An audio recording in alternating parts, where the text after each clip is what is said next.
नमस्कार दोस्तों, मेरा नाम है सर्वप्रिय और आज मैं अपनी 16वीं रिकॉर्डिंग लेके आपके सामने आया हूं। आज मैं एक बेहद कीमती संदेश, एक सच्ची दास्तान के माध्यम से आप तक पहुंचाने आया हूं दोस्तों। इस सच्ची दास्तान की मुख्य किरदार है जिनका नाम है राबिया बसरी जी। इनका परिचय पहले मैं आपको देना चाहूंगा। इनका जन्म 718वीं सदी में हुआ था, इराक में।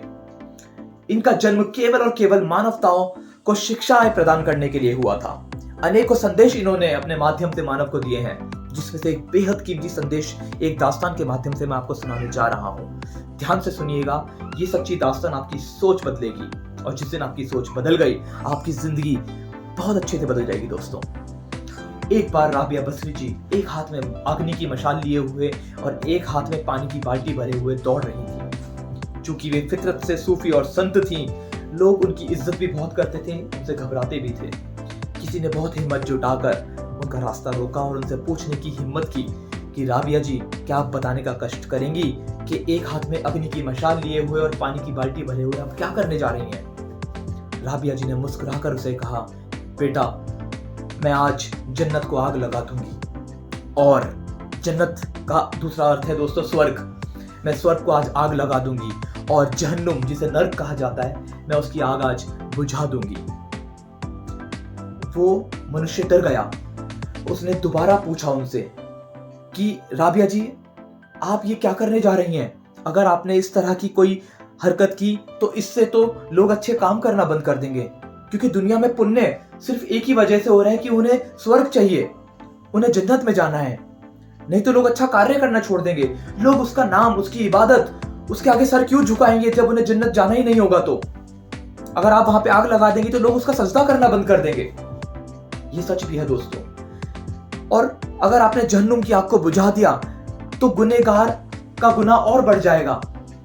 इससे क्या होगा कि लोग उसकी इबादत और जो थोड़े बहुत लोग करने का प्रयास कर रहे थे वो भी बंद कर देंगे, क्योंकि एक जहन्नुम का डर, एक नरक का डर लोगों को ऊपर वाले से जोड़ने की दूसरी एक कोशिश है। क्यों आप ये करने जा रही हैं? राबिया जी ने फिर एक बार मुस्कुराते हुए उसका उत्तर दिया और कहा, सिर्फ एक यही सोच बदलने के लिए मैं जन्नत को आग और जहन्नुम की आग बुझाने जा रही हूं। दोस्तों, ये कहानी यहां खत्म होती है, लेकिन हमें कुछ शिक्षाएं देकर जाती है, जिसमें से मैं आपको कुछ बताना चाहूंगा कि किस तरह की शिक्षाएं हमें मिल रही हैं। एक तो यह है कि दोस्तों, कि क्या हमें जिंदगी का हर कदम केवल इसलिए आगे बढ़ाना चाहिए कि हम ये करेंगे तो हमें स्वर्ग मिलेगा, ये करेंगे तो हमें नरक मिलेगा। हमें ये नहीं करना चाहिए, नहीं तो हम नरक में चले जाएंगे। क्यों हम उसकी इबादत, उसका सजदा किसी स्वार्थ को आगे रखते हुए करते हैं कि हम तेरी इबादत कर रहे हैं, हमारी ये मुराद पूरी करो, हमने आपका इतना नाम जपाया, आप हमें स्वर्ग जरूर दीजिएगा।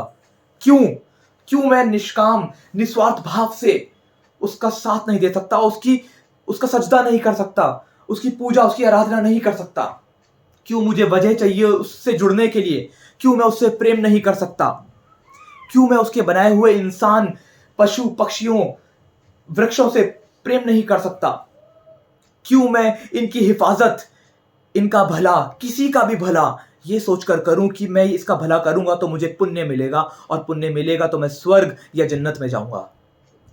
क्यों हम बिना किसी वजह किसी कार्य को अंजाम नहीं दे सकते? दोस्तों, ये कहानी हमें बेहद बेहद कीमती शिक्षा देती है दोस्तों।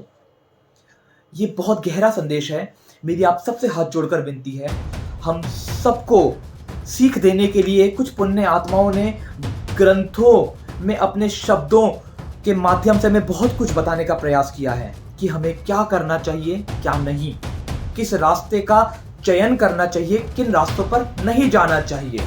मेरी आप सबसे हाथ जोड़कर विनती है, अगर आप हिंदू हैं, श्रीमद् भगवत गीता का चुनाव करें और उसका अध्ययन जरूर करें। अगर आप मुस्लिम हैं, कुरान को जरूर पढ़ें। अगर आप सिख हैं, गुरु ग्रंथ साहिब में गुरुओं के संदेश को जरूर पढ़ें, समझें और अमल करें। अगर आप ईसाई हैं तो बाइबल के संदेश को अपने जहन में, अपने दिल में उतार लीजिए।